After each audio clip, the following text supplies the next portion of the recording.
হাল ছেড়ে দেওয়ার পিছনে 10টি খোঁড়া যুক্তি এবং সেগুলো দমনের উপায়। আচ্ছা বলুন তো, আপনি এখন যেরকম জীবনযাপন করছেন সেটি কি আপনার নিজের কাছে পছন্দসই? যদি না হয়ে থাকে তাহলে এর কারণটা কি ভেবেছেন কখনো? আপনি কি আপনার নিজের লক্ষ্যমাত্রা পূরণের জন্য যথাসাধ্য কিংবা আদৌ চেষ্টা করেছেন, নাকি নিজের অপারগতার সমর্থনে বিভিন্ন অজুহাত দেখাচ্ছেন নিজেকেই? আসলে সাফল্য এমন একটি বিষয় যেটি একজন নিষ্ক্রিয় ব্যক্তি আর একজন উদ্যমী ব্যক্তির কাছে সম্পূর্ণ ভিন্নভাবে সংজ্ঞায়িত হয়। মূলত সফল মানুষদের সাফল্যের রহস্য হচ্ছে তারা অজুহাতে কখনো হাল ছেড়ে দেন না, বরং নিজেদের চেষ্টায় খুঁজে নেন সাফল্যের পথ। তারা হতাশ হয়ে বসে থেকে নিজেদের মন্দ ভাগ্যকে দোষারোপ করেন না। নিজেকে অক্ষম ভাবছেন কেন?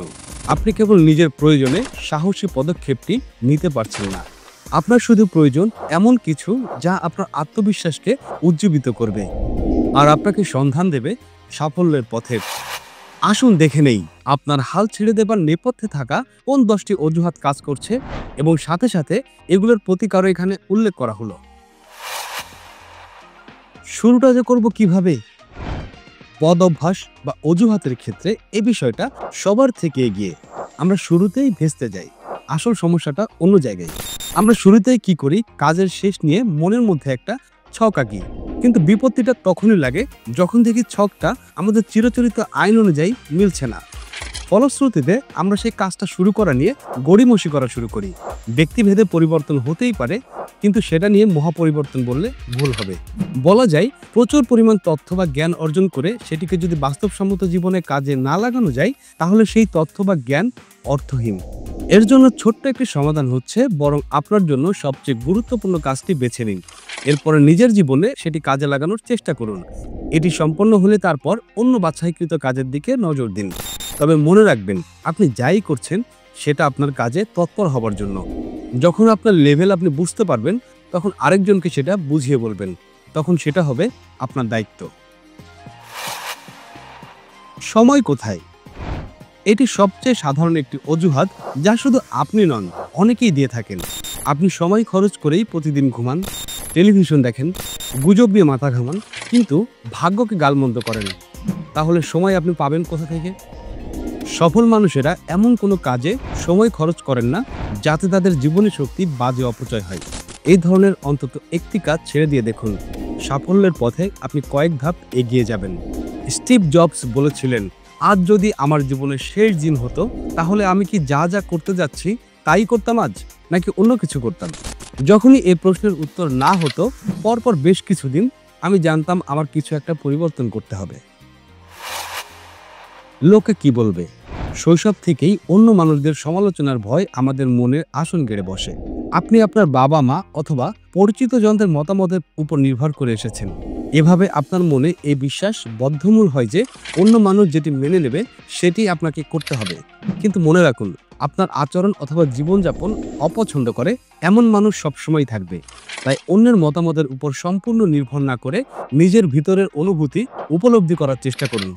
অন্য মানুষের সমালোচনার ভয়কে কাটিয়ে উঠে স্বাধীন জীবনযাপন করার এটিই শ্রেষ্ঠ পন্থা। বড্ড বেশি ঝুঁকি হয়ে যায় কি? আপনি কি জানেন আপনি প্রতিদিন ঝুঁকি নিয়ে ঘুমাতে যাচ্ছেন?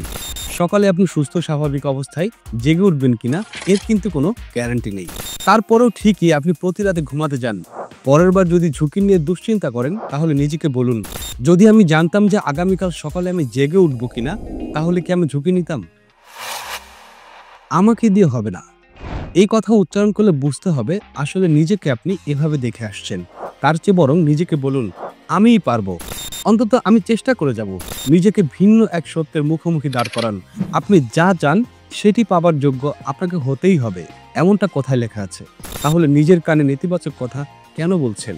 মনে রাখবেন, এই কথাগুলো কখনোই আপনার নিজের কথা নয়, এগুলো অন্যদের কথা। তাই এতে আপনার কান দেবার কিছু নেই। আসলে আমার তো কিছুই জানা নেই এই বিষয়ে।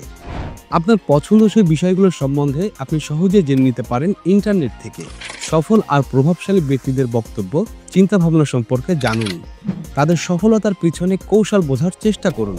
তাদের সাফল্য কিন্তু রাতারাতি আসেনি, তবে তারা উপলব্ধি করেছেন তাদের করণীয় কি, আর সেই লক্ষ্যমাত্রা অর্জনের জন্য শ্রম দিয়েছেন। ব্যর্থতার ভয় থেকেই যায়, ব্যর্থতার চাইতে আসলে সাফল্যের ভয়টাই জোরালো বেশি। অনিরাপত্তায় আপনার জন্য আতঙ্কের অনুভূতি বয়ে নিয়ে আসে। সফলতা এলে তো আমার জীবন আর এরকমটা থাকবে না, এরকম অবস্থার জন্য তো আমি একেবারেই মানসিকভাবে প্রস্তুত নই। সাফল্যের সাথে তাল মিলিয়ে চলতে পারবো তো? সাফল্যের সাথে আরো দায়িত্ব, আরো কর্তব্য সামনে আসবেই। অর্থনৈতিক বিষয়গুলো সামাল দিয়ে চলবো কিভাবে? ভাবুন, আপনার মনোযোগ কোন দিকে? সাফল্যের দিকে নাকি ব্যর্থতার দিকে? যেটি আপনার দৃষ্টিতে আপনার জীবনের জন্য ভালো, সেদিকেই মনোযোগ দিন। মনে রাখবেন, সাফল্য অর্জনের প্রাথমিক ধাপ হচ্ছে মনোযোগ দেওয়া। এখানে আমার সুযোগ কি হবে? সব জায়গাতেই সম্ভাবনা থাকে, সুযোগ থাকে। আপনি সেগুলোকে দেখতে পাচ্ছেন না, কারণ আপনি বিশ্বাস করেন না যে সম্ভাবনা আদৌ আছে। নতুন নতুন সম্ভাবনা আপনার সামনে আসবে, নিশ্চিত থাকুন। আপনি সেগুলো কাজে লাগানোর পাশাপাশি নিজেও সম্ভাবনা তৈরি করার সুযোগ পাবেন। সফল মানুষেরা নিজেদের সম্ভাবনা তৈরি করে নেন, অলসভাবে অপেক্ষা করেন না। কিন্তু মনে রাখবেন, সম্ভাবনা এমন কোনো জিনিস নয় যা সামনে আসবে আপনার ইচ্ছা মতো। যা হয় হোক, আমি বর্তমান অবস্থাতেই ভালো আছি। যদি আপনার বর্তমান অবস্থা নিয়ে আপনি সন্তুষ্ট না হয়ে থাকেন, তাহলে কি বলবেন আপনি ভালো আছেন? যতই কষ্টকর হোক না কেন, বর্তমানের উপরেই সবকিছু নির্ভরশীল। যদি অবস্থার পরিবর্তন চান, তাহলে কেন আপনি বর্তমানে পড়ে থাকবেন? আপনার আরামদায়ক কিন্তু নেতিবাচক পরিবেশটির মায়া ত্যাগ করে আরেকটু ভালো পরিবেশ তো আপনি আশা করতেই পারেন। ধীরে ধীরে, ধাপে ধাপে নিজের অভ্যাস পাল্টাতে সচেষ্ট হন। স্বপ্ন যে অনেক বড়, কাঙ্ক্ষিত লক্ষ্য ছোট কি বড় তা বিচার করতে বসা বোকামি। কারো লক্ষ্য অনেক বড় দেখে যদি আপনি এটাকে অসম্ভব বলে ধরে নেন, তবে এতে আপনার মানসিক দুর্বলতায় প্রকাশ পায়। আপনার লক্ষ্য যদি অনেক বড় হয়, চেষ্টা করতে পারেন ছোট ছোট ধাপে আপনার লক্ষ্যমাত্রা অর্জন করার জন্য। নিজেকে মনে করিয়ে দেবার উদ্দেশ্যে আপনি আপনার লক্ষ্যমাত্রাটি লিখেও রাখতে পারেন। পৃথিবীর অনেক কীর্তিমান মানুষ গৌরব অর্জন করেছেন তাদের বড় লক্ষ্যমাত্রার কারণেই। মধ্যবিত্ত আমেরিকানদের সাধ্যের মধ্যে ব্যাপক হারে গাড়ি তৈরির বড় লক্ষ্যমাত্রা না থাকলে আজ আমরা হেনরি ফোর্ডের নাম জানতেও পারতাম না। 18টি গ্র্যান্ড স্ল্যাম টুর্নামেন্ট জয়ের বড় লক্ষ্যমাত্রা না থাকলে রজার ফেদেরার দুনিয়া জোড়া খ্যাতি অর্জন করতে পারতেন কিনা সন্দেহ রয়েছে। ভেবে দেখুন, আপনার লক্ষ্যমাত্রা কি এগুলোর চাইতেও বড়?